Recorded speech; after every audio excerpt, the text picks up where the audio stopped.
And we are coming to you live from an undisclosed location somewhere deep in the heart of North American flyover country. I'm Jeffrey Daugherty, the Christian Whistleblower. Welcome to the channel. Great week of podcast excellence planned for you. Everything's going great. We appreciate your being here. We appreciate your subscribing. We even appreciate you trolls. Well, most of you anyway. But it's always fun, and it's like a smart guy that they say lived. I'm not sure, but this guy named Jesus said that you're not much of a cowboy if you're not taking a few arrows. Oh yeah, it's in there. Look it up. And I'm Jeffrey Daugherty, taking arrows for the cause and riding on yippee-yo, ki-yay, mofos. That's just the way we roll. And I want to talk today about I think a very interesting subject, and it's going to branch out into another subject which isn't going to be real pleasant, but is going to be very, very paradigm shifting in people's lives. Today, I want to talk about voice and light messages, evaluating revelation, and angelic divine visitation, shining light into the dark corners of orthodoxy. That's what we do here at the Christian Whistleblower program. So, ladies and gentlemen, let's talk about this idea of voice messages. I'm not talking about on your iPhone. I'm talking about from what you would consider the divine or divine beings. Let's talk about this idea of beings of light and of light messages. And let's talk about some strategies for evaluating revelation that we receive and for evaluating what we would say are angelic or divine visitations. And I want to go at the beginning here to a scripture that someone, I think it was in a comment, put on the channel. And a lot of the content that you'll see on this channel does come from the suggestions of people that are subscribers to this channel. Now, of course, I extrapolate a lot of it and I do a lot of things with it, so they can't be blamed or held responsible for content. I'm solely responsible for the content podcast on this channel. But the point being is I get a lot of good ideas from the smart people that are amongst the nearly 36,000 subscribers and growing literally at least every 5 minutes, I would say. So let's take a look at this. And you know this story. This is Acts chapter 9. Saul, who was to become Paul, the false apostle Paul, and who may not have existed at all. We'll get into that later on today and this week. He was yet breathing out threatenings and slaughter against the disciples of the Lord. He went to the high priest, desired of the high priest letters to Damascus, to the synagogues, that if he be found any of this way, whether they're men or women, they could be bound unto Jerusalem. In other words, he was getting legal permission, police powers to imprison, to torture, and even to kill, to commit or to perpetrate executions on people that he deemed worthy of such. So he was basically judge, jury, and executioner, very, very literal. And as he journeyed, he came near unto Damascus, and suddenly there shined a light about him from heaven. And he fell to the earth, saying, Saul, and he fell to the earth because he heard a voice saying, Saul, Saul, why do you persecute me? And of course, Saul says, well, who are you? And the being said, I'm Jesus, whom you are persecuting. Saul was trembling. Saul was astonished. What do you want me to do? The Lord tells him what to do. He does it. And then he was blind as he started to do it. And he was led by the hand by others. And he was 3 days without sight. Very, very interesting stuff that I haven't even thought about until I sat down here.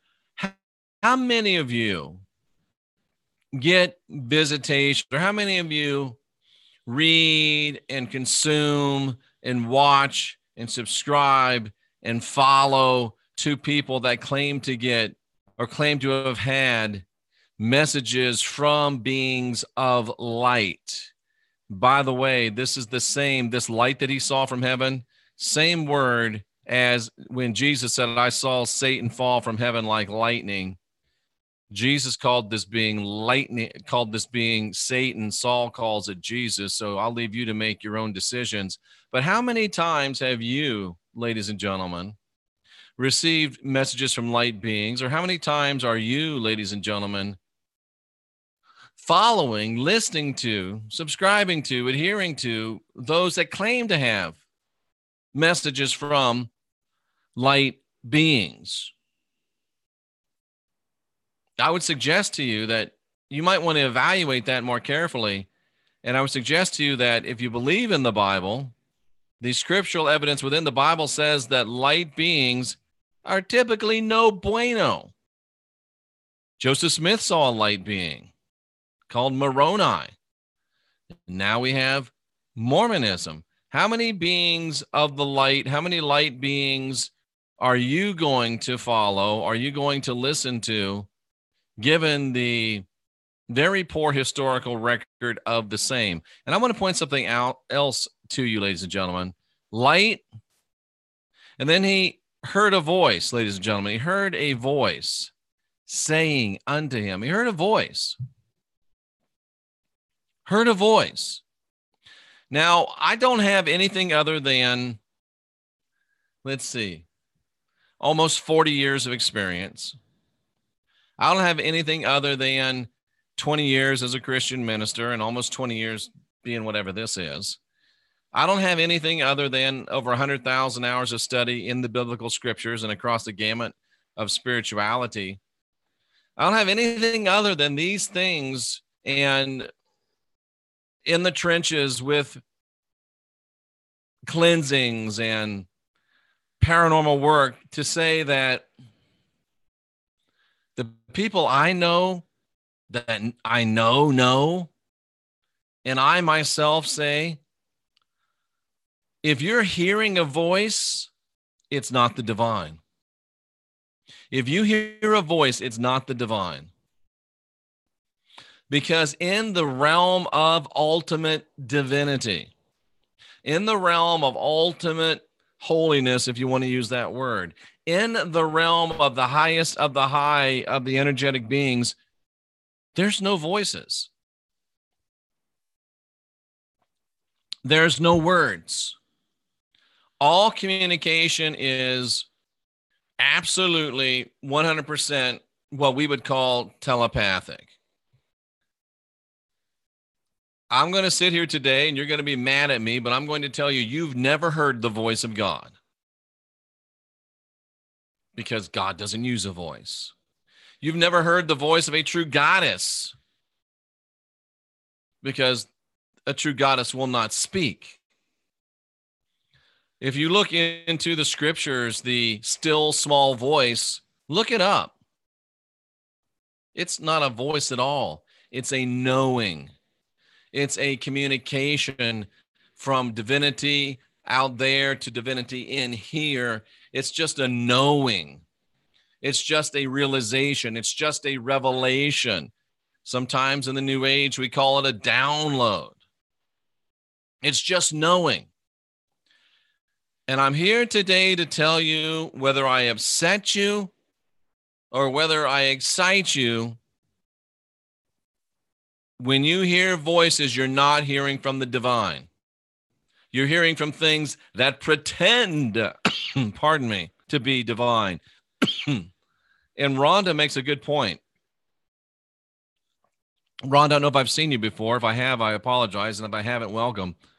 Rhonda Ramsing says, I always wondered why God never talked to me. And the religious powers that be want you to feel guilty because God doesn't talk to you. I've never heard the voice of God. What's wrong with me? Nothing. You're right where you're supposed to be. You're beyond the reach of their fear and guilt control matrix. You just know what you know. You just know what you know. It's confirmed to you. It's revealed to you. You know. You don't need a voice telling you. And if a voice is telling you to do something, let me just ask you this. When's the last time You heard somebody say, a voice told me to do it, and they got it right. That is usually a bad sign. A voice told me to do it. A voice told me to do it. Yeah, that's what possessed killers say, ladies and gentlemen. But yet here we are in the book of Acts, a voice telling Saul, dude, why are you giving me trouble? And Saul, just like some of y'all, says, who are you? And of course, the being says, I'm Jesus. And Saul says, oh, okay. Well, what do you want me to do? And Jesus tells him what to do. And he just says, okay, I'll do it. And he was without sight. And he neither did eat nor drink of the real things of God, because he had bought a light and a sound lie. The voice started talking to him. He was impressed with the light. He asked who it was. It told him, and I'm sure Saul asked him, but are you of the light? You know, the New Age people say, if you ask it, is it of the light? And it says yes, then it has to be. That's so bogus. First of all, if you ask, are you of the light? And they say yes, they said it. God's goddesses don't say. The highest of the high don't talk. And if you notice in verse 6 here, let me show you this passage again. Saul was trembling and he was astonished. He was trembling and astonished.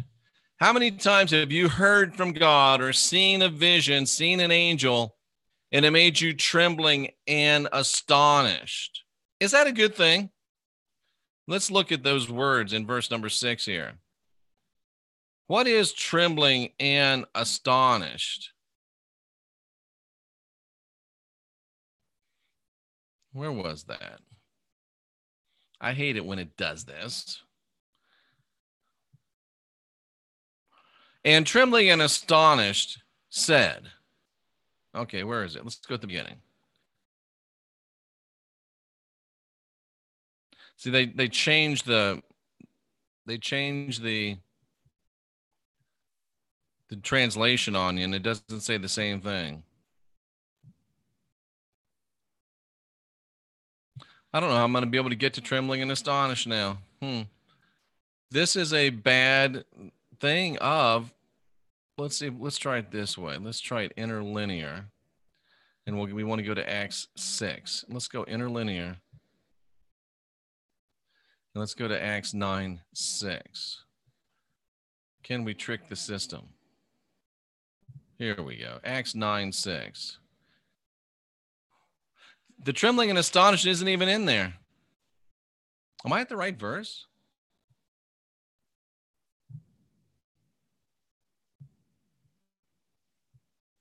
This is the risk you run when you go right to the Greek, ladies and gentlemen. And he said, who are you? Oh, here it is, both trembling and astonished. So have you ever felt trembling when you got a voice from what you thought was a voice from God? Have you ever trembled with fear? Have you ever shaked and quivered when you heard from what you thought was God? May I say it wasn't God? Have you ever been astonished when you heard from God? Amazed, almost terrified, emotionally stalled, shutting down, wonder, terror. Have you ever been there when you heard from God? These things that are not gods, these things that are not goddesses, they want you trembling, and they want you to be astonished, because once they get you trembling, they get you astonished. Once they get you into fear, it's a short step to, what do you want me to do to control?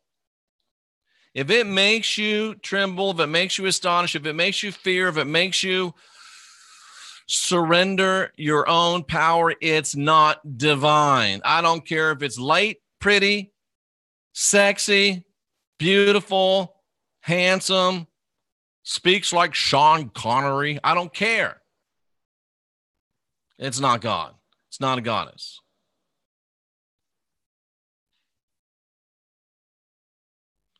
It's not God. It's not a goddess. It's just not. But we're so hooked on light. We're so hooked on voices. And we're so used to telling them, okay, we'll do whatever you want us to do. They lead us by the hand, as it says in verse number 8. They take us wherever they want us to go. They took him to Damascus. And for 3 days and 3 nights, which is an idiom of completion, he didn't eat or drink. And if you listen to these light messages and let them cause you fear, if you listen to any message that causes you fear, and you do what it says to do, and you go where it says to go, you are without sight, and you will neither eat nor drink the real and true things of the real and true gods. That's just the way it is, ladies and gentlemen. That's just the way it is. But it said it was Jesus. It said it was the Christ. It said it was Yeshua. It said it was black Jesus. It was black Jesus.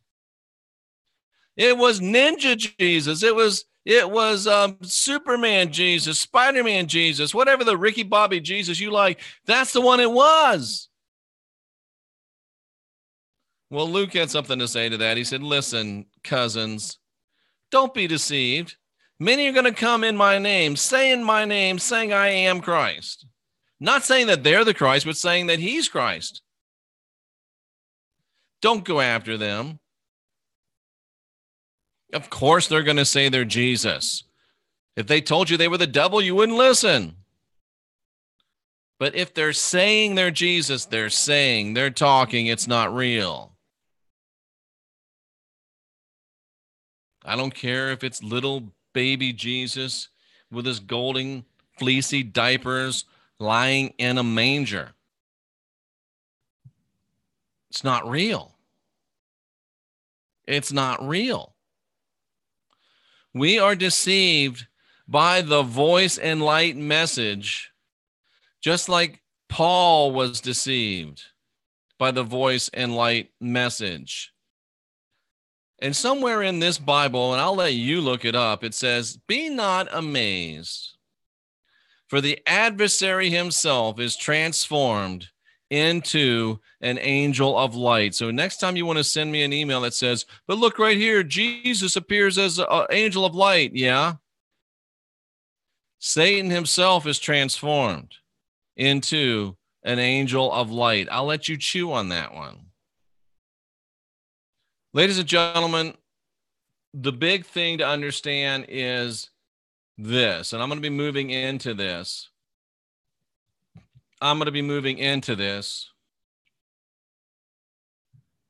Maybe today, but for certain this week. I'm hesitant because it's really, really strong.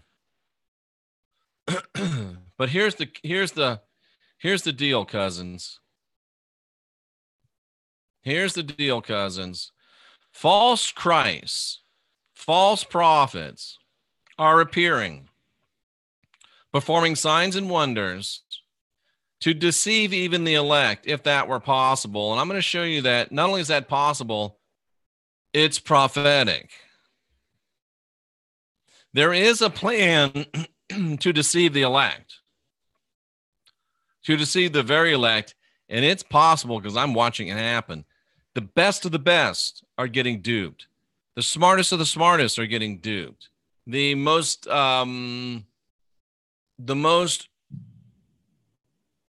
hardest workers, the most desirous, the most deeply desiring of truth are getting duped. And I got a list right over here. It's a 7-step process of deception. And where it ends, you'll never believe, because everybody knows that where it ends, they're the greatest people that ever walked the earth. It's like an onion, ladies and gentlemen. The onion of truth, layer, layer, layer. The onion of error, layer, layer, layer. And the only way to get through the whole onion is to get through the whole onion where you got nothing left but your hand, you. There is a plan to deceive the elect. And this light, this words, these regressions, these channels, it's all part of the plan to deceive the very elect. Don't fall for the light message. Don't fall for the voice messages. The only voice message you should listen to is one that you get on your iPhone, and maybe not even then. Look who it is. Don't waste your time. This is serious, cousins. We are the last generation of real humans, and that brings with it a tremendous responsibility. We are the next generation of new gods, and that brings with it an even bigger responsibility. You can't ascend to your godhood until you get your humanity under control. We are the last generation of real humans. This is the last stand. And we got to master this to move into being the next generation of new gods. Ask questions, question answers. Guide your own spirit, master your own ascension, be your own guru. I'll be back later on with more podcast excellence. Start trying to clear your mind. Start trying to get yourself straight. Start trying to get to the place where you can be objective again. Sometimes we think we know so much, and that's when we don't know nothing, man. When we think we got it, that's when we're really in trouble. Ask questions, even of yourself. Question answers, even the ones you think you found. Because, ladies and gentlemen, that's the way that you really continue. It's a process, not a destination. This work of how to unindoctrinate yourself.